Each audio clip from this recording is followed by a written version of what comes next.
if you're on a mission to help people unfuck their future, can you explain to me specifically the things that stand the chance of fucking their future from a macro perspective? And when I say macro, we have to pause and just define what I mean by the word macro. When I think of the word macro, I mean big picture perspective. So from a big picture perspective, what are the things that stand a chance of fucking my future? Okay. So, and we can dig into why these things have occurred, but generally speaking, wages in real terms, adjusted for inflation, haven't gone up for decades. So nobody's getting richer. If you're an American, you have this powerful meme, which is the American dream. But that is not a reality for most people. The reality is you grind it out. Your savings are not worth what you thought they'd be. This whole promise of your pension and swanning around on a cruise ship around the Caribbean when you're older, living in a nice house, none of that is true. And it's because wages haven't gone up. So, okay, so let's cut to somebody who's in their 30s now, because this is the really important cohort, I think, for this. They can't afford to buy a house. If I go back to when I was 30, I bought a house in London, and it was a nice place in a good area, and it was 3.5 times salary. Yes, I was in finance. I was earning a high salary. You can't buy anything for 3.5 times your salary. Now that same place, if I took the same kind of young investment banker salary, is probably 8 or 10 times. So it's tripled in how expensive it is to just buy your first house. So what is a house? Firstly, it's your quality of life, particularly, in England, the UK, in the US, we're home buyers. We think of our home as our castle. It's like the thing that solidifies our security. But, if you're in Germany, for example, they rent. But if we think about the mindset of owning a house, it's an asset that you can then pass on or you can sell if you need to. And an asset is really a future savings plan. It's something you save now that in the future you can consume, you can buy stuff with. But what you're doing is, for the average 35-year-old, the average millennial is 36 years old. They can't afford to buy the house. So therefore, their future self is poorer. If they think of how much of the stock market they can buy less with their money. They have less savings. They've got debts from university. So they don't have the ability to get out of this trap. And then what we are finding is, because of this, they're having to live with other people into their 30s. They don't have kids, and they don't get married. And these numbers have collapsed since 1983. You've seen these numbers come down from people living on their own. So you could get your job, get yourself an apartment, has gone from 80% to 62%. You're seeing the marriage rate halve. You're seeing the home ownership rate go from 50% to 30%. These are all expressions of the same problems, which is people know their future is fucked and they can feel it. They have a sense of desperation. You see then the same cohort of kids in their 30s doing 2 jobs, 3 jobs, 4 jobs. That's not because they want to. Nobody wants to work 12-hour days, 7 days a week. It's because they have to. And their parents, the baby boomers, who are in their 70s and retiring, never had that. They were the richest generation the world had ever seen. So this is the first generation that won't be as rich as their parents. And that's a weird thing, because we're all used to human progress, the American dream. If the American dream is, well, you'll never be as wealthy as your parents, and they were middle-class people, and I'm now less well off than them, that's kind of fucked. So look, here's some stats about a 30-year-old today versus a 30-year-old in 1983. So a 30-year-old in 1983, 85% of them lived on their own. They could afford a house or an apartment to rent or to buy. Now it's 64%. So people are having to live with other people. Marriage rates, they've gone from 80% of 30-year-olds in 1983 who are married to 47% now. having kids, gone from 60% to 32%. Population growth is collapsing because people can't afford it. And home ownership for a 30-year-old has gone from 50% to 32%. It just shows that dramatic change that's happened over the decades, and why each generation has found it more and more difficult to be like their parents. So I am 30 years old-ish. Yeah. I like to hang on to 30 for as long as I can. What advice would you give to someone like me that's my age, or maybe even younger, mid-20s, as to how to play the game over the coming years to make sure that I don't find myself in a position where I'm having to work 2 jobs, I'm poor, I don't have assets, I don't have anything to show for it? Like, if you take it right back to being like, maybe, let's say a 20-year-old, a 25-year-old, how do you play the game? And when I think about this, I'm thinking like wealth creation, how to then preserve my wealth. Like, what's the game? So the first part of the game is income. Okay. Without income, you don't have the cash to do the other things, to invest or to look for opportunities. So first thing is income.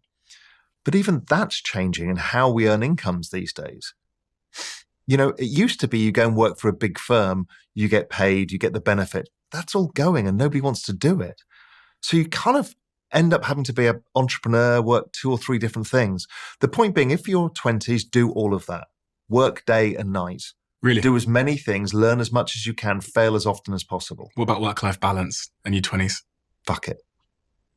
Because that's the time to put in the hard work. Your work-life balance actually comes out later. I'm a big believer in, yes, if you're straight out of university, go traveling for a year or 2. That gets rid of the pent-up need, but also gives you a much broader perspective on the world than any other single thing that you can do in your life. After that, you get your head down, and you get your head down probably till your mid-30s. Okay, so when you say get my head down, I'm guessing one of the most important things in that season of your life is knowledge acquisition. Yeah. And then if that's true, then the next question is, what type of knowledge should I be acquiring to set myself up for wealth in the future? Because I could go acquire knowledge of, how to clean a toilet or how to be a gardener. But what is the most high returning knowledge? For me, it is firstly be an expert on something. Okay. And then a generalist on as much as possible.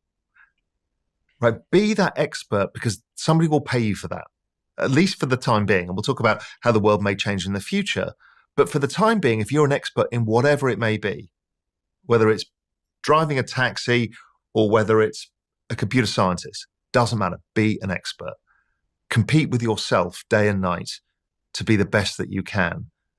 So at least it's going to give you the chance to earn some money. Okay, so just to drill down on that before we continue to move forward, how does one become an expert? Like, how do I have to show up to become an expert? You're an expert on many things. Okay, so this to me there's a trick that I learned, and it's called manifesting your own destiny. And what you do is what I've always done my whole life is I envisage myself 5 or 10 years in the future. What do I want to be? And you look around you and say, okay, what are the things that I want to have, that future vision of myself, as opposed to the 30, 40-year path? It's too difficult. Give it 5 years. Where do I want to be in 5 years? Okay, and you look around that future world and you think, okay, well, how would I got here? If I've built a business cleaning windows and I've got 20 people working for me, well, how did I get there? Well, I would have had to have figured out, okay, how do I make this scale? How do I employ people? How do I train them to have the right standards? All of that. You ask yourself your question of what that success looks like. Mm-hmm. And you kind of deconstruct it and go back and make it happen. So you reverse engineer it back from that 5-year reality. So window cleaner with 20 employees, I need to learn management skills. I need to learn how to clean a window. Accounting. I need to learn probably marketing. Yeah. So that I can spread the message of my business. I probably need to learn potentially like how to speak, like public speaking, because that's sales. So I need to learn sales. And technology, what solvents, detergents that people are using, what other ways of doing it more efficiently and faster so I can beat the competitor. Oh, so I might go and work for a big window cleaning company to see how they do it, to try and see the opportunity in what they're not doing. Yeah, or even somebody who manufactures stuff for that sector. It can be anything where you can glean knowledge to give yourself an unfair advantage. Now, on podcasts, it always makes it like easy. Everyone becomes an entrepreneur, and before you know it, everybody's rich. It doesn't work that way. But all I'm trying to do is stack the odds in your favor of getting closer to that image of your future self. Mm-hmm. And you can reverse engineer it. So I'm now an expert in whatever. I'm 29 and I'm an expert in window cleaning or whatever it might be. And I'm a generalist in many things. You're saying that's going to enable me to start to build wealth in something so that I can go to the next season of my life? Or? So when you become an expert or when you become good at something, if you're careful in your expenditure, you will produce excess income, right? Because people are going to pay you for your expertise. So if you manage yourself carefully in those first few years, that excess cash, you can then choose what to do with it. Now, maybe you want to build the real business that you wanted to build in the first place, the crazy idea you've had.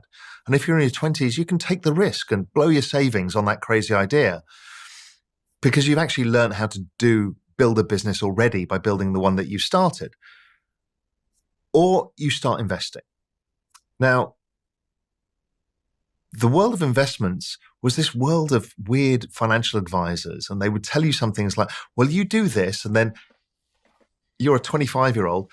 In 45 years' time, you'll get some money. I mean, fuck that. I mean, what am I going to get out of it? When I'm 65 years old, I suddenly get a lump sum that I've spent my whole life saving for. I don't feel it. I've got no emotional attachment to my pension plan. And I've got real world problems to solve. I can't buy a house. I can't get married. I can't have kids. So I need to solve these in a shorter time period than my pension. My pension was suitable for a different generation that just needed enough after they stopped working. So I got to solve that. And the answer is investing. Then most people roll their eyes and go, oh, really? Stocks and bonds? It's boring. Yeah, but the world has changed. The world has changed in many, many ways, but it's offered us opportunities, whether it's investing in technology, investing in crypto, that gives us much higher returns, stupidly higher returns in shorter periods of time. Okay, that's magic. That's magic for young people. It may be too risky for their parents, but if you're young and you can take some risk, okay, here's your chance. So now you can build a business, use some excess savings, put them in investments. Now you're on the path. If you love the Diary of a CEO brand and you watch this channel, please do me a huge favor. Become part of the 15% of the viewers on this channel that have hit the subscribe button. It helps us tremendously, and the bigger the channel gets, the bigger the guests.